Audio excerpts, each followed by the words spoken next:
오늘은 주기도문 지금 5번째 시간입니다. 주기도문을 통해서 우리가 기도해야 하는 근본적인 이유를 알게 되었습니다. 창세기 2장의 말씀을 통해서 하나님께서 사람을 지으시고 생기를 코에 불어넣으시니 생명이 되었고 의미가 담긴 언어를 한다는 것이며 아담의 배필도 각종 피조물들도 모두가 피조물인 것을 인식했다고 했습니다. 기도는 하나님과의 대화이며 소통입니다. 하나님의 형상대로 지음받은 우리가 말하는 대로 이루어지는 창조의 능력이 있다는 것도 나눴습니다. 하나님은 정직한 자의 기도를 들으십니다. 에스더서에 나오는 하만과 같이 아무리 좋은 말을 한다 해도 그 마음에 더러운 것은 그대로 드러나고 자신에게 그대로 응해지게 되는 것을 봅니다. 또 솔로몬처럼 선한 마음을 달라고 구한다면 그 마음의 선함이 그대로 드러나고 자신에게 그대로 응해진다는 사실을 보았습니다. 주기도문의 첫 부분인 하늘에 계신 우리 아버지라는 문구는 유대인들에게는 불가능한 호칭입니다. 유대인들의 10계명 중 3계명인 하나님의 이름을 망령되이 부르지 말라는 계명을 어기는 것과 같은 것이었습니다. 로마서 8장 15절 16절 갈라디아서 4장 6절에서는 너희가 종의 영을 받지 않고 아들의 영이므로 양자의 영을 받았고 하나님이 그 아들의 영을 보내사 우리가 아빠 아버지라고 부르게 하셨다고 말씀합니다. 예수님께서는 제자들에게 가르쳐 주신 기도의 첫마디를 아빠로 삼은 것은 자기 자신과 하나님의 특별한 관계를 나타내 주는 것이었습니다. 이것은 제자들을 새로운 공동체, 하나님의 백성, 또 하나님의 자녀로서의 분명한 정체성을 갖게 하였습니다. 당시에는 하나님을 친아버지라고 한 예수님을 신성모독죄로 생각하여 죽이려고 했고 실제로 십자가에 못 박도록 내어 주었습니다. 로마서 8장 6절에서 17절에서 육신의 것과 영의 것에 대한 것을 말씀하십니다. 육신의 것은 사망이고 하나님과 원수가 되고 영의 생각은 생명과 평안이고 그리스도의 영이 없으면 그리스도의 사람이 아니고 그리스도의 영이 있으면 그리스도의 사람이며 그 영은 죽을 몸도 살린다는 내용입니다. 또 하나님의 영으로 인도받으면 하나님의 아들이며 종이 아닌 양자의 영을 받았기 때문에 아빠 아버지라고 부를 수 있다고 성령이 증언한다고 말합니다. 이스라엘 백성들은 오랫동안 율법 중심으로 살았고 외식적인 불법을 일삼는 불순종의 자식들이었음을 지적합니다. 마태복음에서는 예수님을 모세보다 큰 선지자로 설명하고 예수님의 산상수훈은 모세의 율법에 대한 이해를 뛰어넘고 예수의 가르침은 율법의 재해석이 아니라 하나님의 주신 율법의 원뜻을 정확하게 설명했고 모세는 행위를 규제하는 법을 말했지만 예수님은 내면의 동기까지 말씀하십니다. 바울은 육신의 종인 율법을 통해서가 아니라 예수 그리스도의 영을 통해서 하나님을 아빠 아버지라 부를 수 있다는 것을 깨달았습니다. 갈라디아서 4장 1절부터 7절에서는 이제는 종이 아니고 아들이며 하나님으로 말미암아 유업을 받을 자가 되었다고 말하고 있습니다. 유업을 받을 상속은 돈, 명예, 권력이 아니라 하나님의 나라를 상속받는 상속자들입니다. 요한복음 1장 12절 13절에서는 영접하는 자, 곧 그 이름을 믿는 자들에게는 하나님의 자녀가 되는 권세를 주셨으니 이는 혈통으로나 육정으로나 사람의 뜻으로 나지 아니하고 오직 하나님께로부터 난 자들이다 라고 말씀하고 있습니다. 우리가 언제든 하나님을 아버지라고 쉽게 부르고 말하고 있는 것은 그리스도의 영인 성령께서 하신 일이라는 말씀입니다. 사람들은 예수님을 세례 요한, 엘리야, 예레미야나 선지자라고 말하면서 예수님이 정확히 누구인지 몰랐지만 예수님을 하나님의 아들로 고백하는 것을 사람의 뜻으로는 알 수 없고 하나님께로부터 난 자들이 알 수 있다는 것입니다. 시몬 베드로가 주는 그리스도시요 살아계신 하나님의 아들이시니이다. 도마도 예수님의 살아계심을 눈으로 확인하고 나의 주님이시요 나의 하나님이시니다 라고 고백한 것처럼 그리스도의 영을 받은 자들이 알 수 있습니다. 주기도문에 우리라는 말은 예수님을 따르는 자들, 예수님의 제자가 되기로 한 자들을 말하는데 요한복음 17장 13절에서 26절에 주님의 기쁨을 우리 안에 충만히 가지게 하고 악에 빠지지 않게 보존하기 위함이며 거룩을 위함이다 라고 말씀하십니다. 또 하나됨을 통해서 예수 그리스도가 하나님의 아들이심을 증거하게 하려 함이라고 말씀합니다. 우리라는 공동체가 하나 될 때 복음이 전파되며 증인의 삶을 살아갈 수 있게 됩니다. 또 하나님의 사랑이 우리 안에 있고 그 사랑으로 예수님을 더욱 알아가며 그 안에 거할 수 있게 하기 때문이라고 말씀합니다. 에베소서 4장 1절부터 4절까지 너희가 부르심을 받은 일에 합당하게 행하여 겸손, 온유, 오래 참음으로 사랑 가운데서 서로 용납하고 평안에 매는 줄로 성령이 하나 되게 하신 것을 힘써 지키라. 몸이 하나요 성령도 한 분이시니 이와 같이 너희가 부르심의 한 소망 안에서 부르심을 받았느니라. 이처럼 부르심을 받은 성도들은 이 가르침을 통해 공동체가 하나 되고 사랑으로 행하게 되는 것입니다. 바울의 이 권면처럼 우리는 성령이 하나 되게 하신 한 지체며 힘써 지키라고 명령어를 통해 주의 말씀을 증거하고 있습니다. 초대교회 때부터 그 이전부터 지금까지 하나님께서 우리에게 말씀하시는 것은 무엇입니까? 하나님을 계속 바라보고 따라오도록 말씀하고 있습니다. 세상의 신은 오직 유일하신 여호와 하나님 한 분이심을 말씀하시고 아무 생명 없는 피조물은 신이 아님을 알리시고 이방신을 숭배하지 말라고 하십니다. 예수님 오신 신약시대에는 어떻습니까?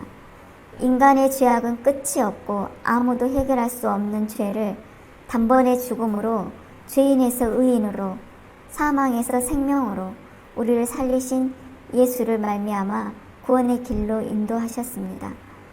그 주님께서 다시 재림하셔서 우리를 영원한 천국, 눈물도 아픔도 고통도 사망도 없는 곳에서 영생할 수 있도록 길을 열어 놓으셨습니다.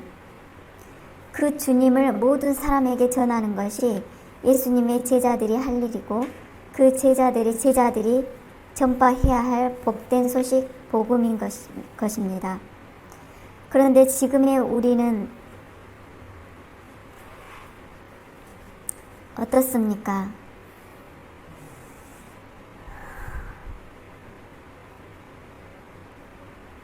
예수님의 이 복음을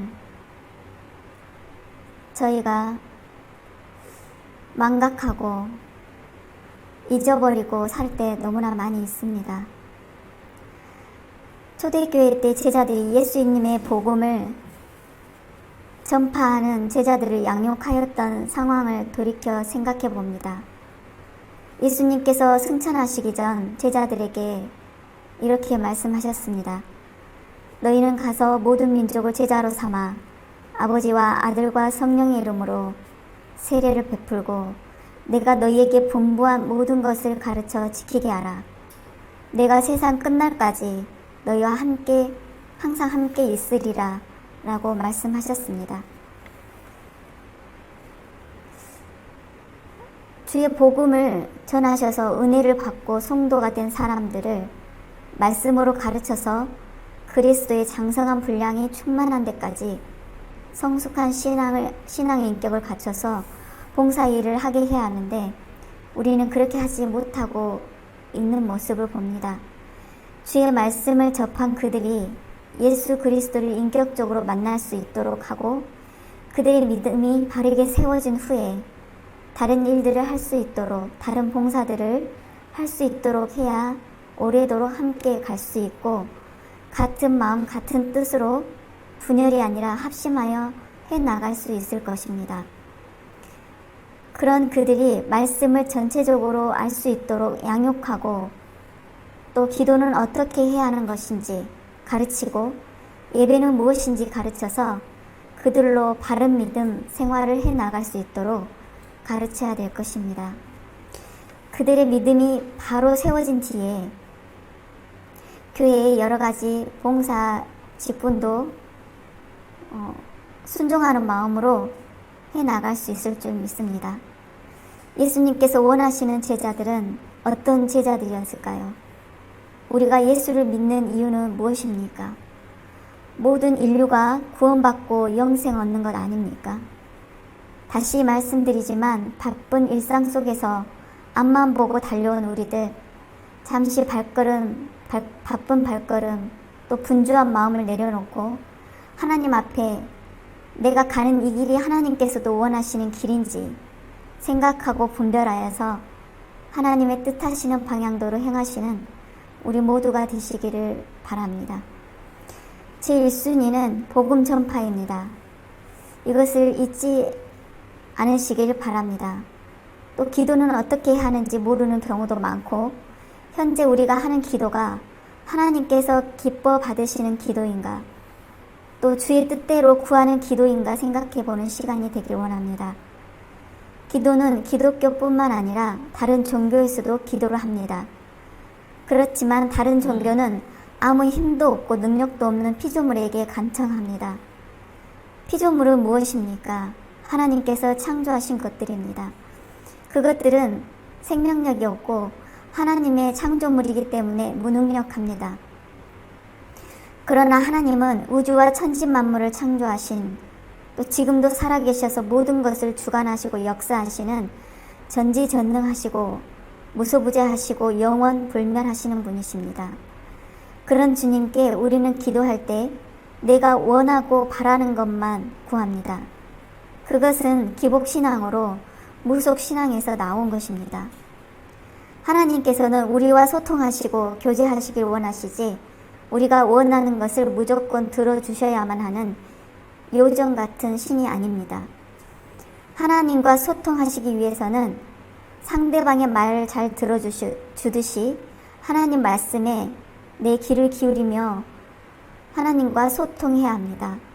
상처 주는 말 대신 겸손과 감사로 기도해야 합니다. 예의를 갖추고 존중하며 하나님과 교제를 나눠야 할 것입니다.